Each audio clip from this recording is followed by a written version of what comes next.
More good times are in store when fantasy football pregame travels to Pittsburgh on Sunday. For those in the area, we're broadcasting live from the Applebee's at 6570 Steubenville Pike. Doors open at 10:30 a.m. and the show kicks off at 11. Join us. We'll answer your sit-start questions and break down the biggest storylines of Week 5. If you're not in Pittsburgh, you can watch the show live on Peacock and, of course, at youtube.com/NFL on NBC. If you come by, Lawrence will give you his phone number, so you can text him 24/7. Yeah.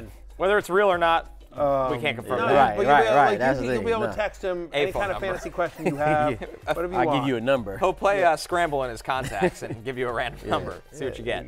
You might get Jay Croucher. You might. Who knows? Yeah, exactly. Maybe you get Jay Croucher. Maybe we'll give you Big Show's number. Maybe. You get all the research you all want. the research you ever want. Nah, if they you come just text to me, research. Hey, they come for me for a number, I'm giving them your number, Barry. I'm going to hook them up for it. Do you have my number? I'm not convinced. Hey, well, you better be, because I do. I got to get that down better. Served by Applebee's. We're starting with Nico Collins. He's got the Bills. I mean, I want to ask you this, Matthew. If you were drafting today, how many wide receivers are you taking ahead of Nico Collins right now? CeeDee Lamb, my guy 8. Justin Jefferson? Justin Jefferson. Okay.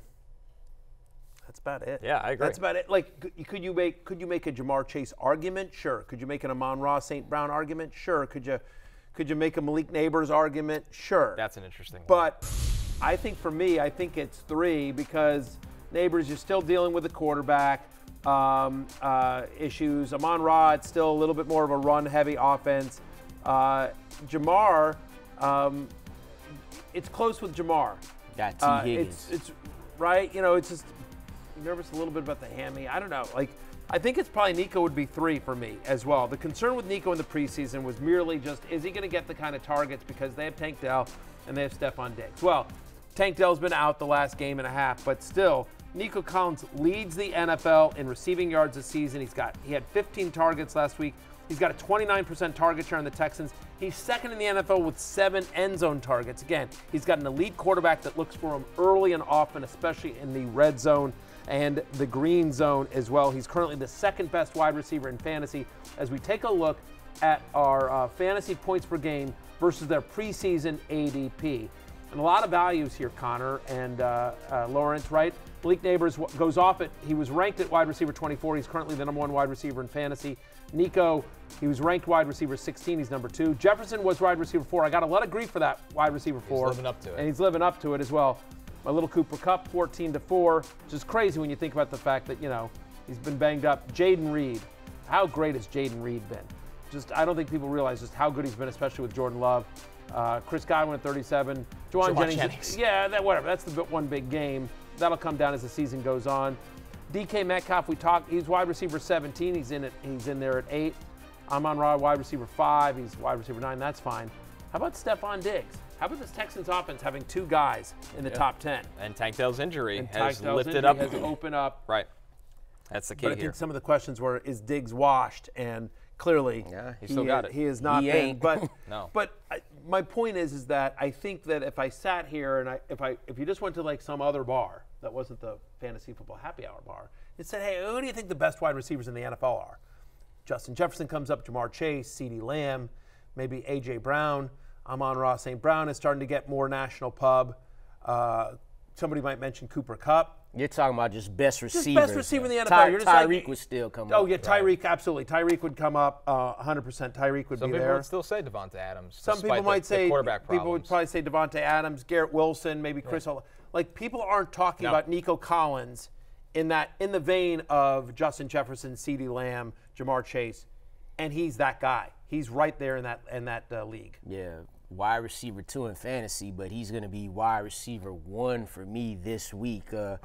Against this Bills defense here. 3 out of 4 games, double-digit targets. 3 out of 4 games, at least 115 receiving yards. He's getting 7.5 catches per game, which is clearly more than enough for him to do what he has to do. Like you said, he gets some of those targets are in the red zone. He could kill you at each part of the field, no matter where it is, but that deep ball is where he comes through for C.J. Stroud. He was not a guy that was like an elite prospect coming out of college, but it's been slow developing here for Nico. It has, but he's become a better route runner. He's a big-bodied player, so Yeah. he can play on the outside, and he has a great quarterback that throws in rhythm and timing. When a big wide receiver is in contested situations, that's what you want. So this has just been a blend of – it's perfect for Nico Collins and C.J. Stroud. But credit to him. He's always been a good player. He's turned himself into a truly great player. Yeah, he's worked hard, and it's paying off in a big way. So it's great to see for Nico Collins, who, again, isn't a nationwide household name when it comes to elite wide receivers, but he is and should be valued as such both in fantasy and real life. Matthew, you mentioned Jayden Reed. He's got the Rams this week. Lawrence, I'll throw this one at you. Is it time to sell high on Jayden Reed, or is this just the for real breakout in this offense for him?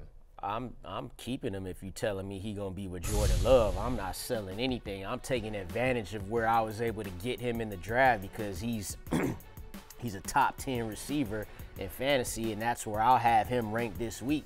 It's clear with Jordan Love in 2 games, caught 4 of 6 targets, 138 yards. Jordan Love comes back. He catches 7 of 8 targets for 139 yards and a touchdown. So with Jordan Love, he's the best receiver. Like we've all been trying to say, we've been trying to figure out who's the #1 receiver, who the best receiver Green Bay. It's this young man, Jayden Reed. And now with Christian Watson out, that makes this even more important for him to take his game to even another level. The best thing about Jayden Reed, too, is he don't just do it in the receiving game. You could give him a reverse, a jet sweep. He could score from anywhere on the field. So I think that if you did get Jayden Reed, like, you're living good. Like, if you had a Jayden Reed and maybe Cooper Kupp, like, you was able to, supplement that right there. Right. That's one of the key points here is finding different ways to get the ball in Jayden Reed's hand. He's played 2 games with Jordan Love this year. He's averaging over 30 fantasy points per game. I mean, it's kind of number. He's finished as a top 2 wide receiver both weeks that Jordan Love played for the Packers. Obviously, Jordan Love is going to be under center this Sunday when they visit the Rams.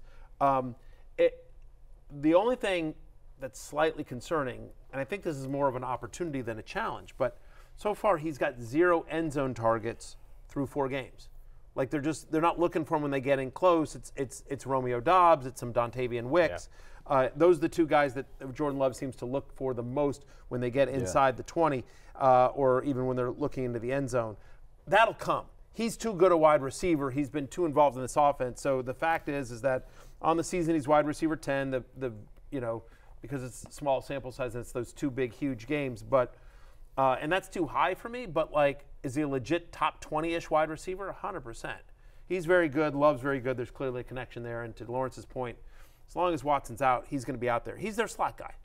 It was an uncharacteristic, brutal start to the season for Christian Kirk, but the last 2 weeks, Matthew, he's been himself again in this offense, and a guy that I would think is back on play as a weekly flex play. Back-to-back games with at least 10 targets, back-to-back games with at least 7 receptions. It's a nice matchup against the Colts, to your point, Connor, as Indianapolis has allowed 5 different touchdowns to the slot that is tied for the 2nd most in the NFL. 37.5% target share last week, season high 5 deep targets. I feel like Christian Kirk always sort of kills the Colts, too, by the way. It's just one of those things where it's just when you see the Colts on the schedule and you have Christian Kirk on your team, you're starting him. He's my wide receiver 28 this week. He was wide receiver 14 last week. He's very much a viable flex play against Indy. Yeah, like you said, definitely like him in this matchup as the Colts are allowing the 11th most points in fantasy to receivers. What'll be interesting, though, going forward beyond this Colts game, because weeks 1 and 2 he was wide receiver. Kenny Moore's been banged up. Just I should say, like that's part of that. And that's gonna be why he can have a good game. Weeks 1 and 2. Christian Kirk was wide receiver 97. The past couple of games, he's wide receiver. He's a top 15 receiver. It'll be interesting to see how it is when Evan Ingram comes back. Yeah. Because Evan Ingram played that first game. He got hurt, but it'll be interesting to see because Evan Ingram had 140 targets last season. So that when Evan Ingram gets back, and then because Brian Thomas Jr., he's their best receiver. Correct. He's the one that's going to earn the most targets. He's the real deal. Like, that's the guy. And then so when Evan Ingram comes back, it's like, well, what do we do with a tight end who we targeted 140 times last year? And then you got Kirk. So going forward, we just have to see how he fits in there. But for this week against the Colts, like you said, Matthew, Christian Kirk, he gets busy versus them. So we like him this week. I got him at wide receiver 26. Yeah, no, it was nice to see. Like, if there's one positive, it's been a disaster for Jacksonville, but if there's a couple positives here, it's that Brian Thomas is a real thing. and is an every week starter. And also, they looked better last week. Yes, it was a loss. You don't love that. But at least they're trending in the right direction. This offense and Trevor Lawrence are trending in the right direction. And so hopefully they can get a win against Indianapolis and not go 0-5. That's, I think that after the first 2 weeks where you're like, oh, God, what did I do with Christian Kirk? Now you're like, okay, fine. All right, this is the guy, legit wide receiver 3. It's happy to see. Fantasy football pregame starts your Sunday, and Cowboys-Steelers finishes it. Can Dak Prescott and the Cowboys upset T.J. Watt and the Steelers as short road underdogs? Coverage of the battle begins at 7 p.m. on NBC and Peacock. And speaking of underdogs, we'll tell you if we're betting any this weekend. Early line alert coming up next for Last Call. Very clever. Hey, it's Matthew Berry from NBCSports.com and Rotoworld.com, and I want to thank you so much for watching whatever it is you just watched, or if nothing else, being too lazy to click out of the autoplay after this video started, after whatever it is you actually wanted to watch finished. But now that you're here, I'd like to take a moment here to ask you respectfully now, okay? I'm asking you respectfully to subscribe to the NFL on NBC YouTube channel. You'll get the latest Roto-World fantasy news headlines, all sorts of great shows, including my own Fantasy Football Happy Hour. So go subscribe now. Again, I'm asking respectfully.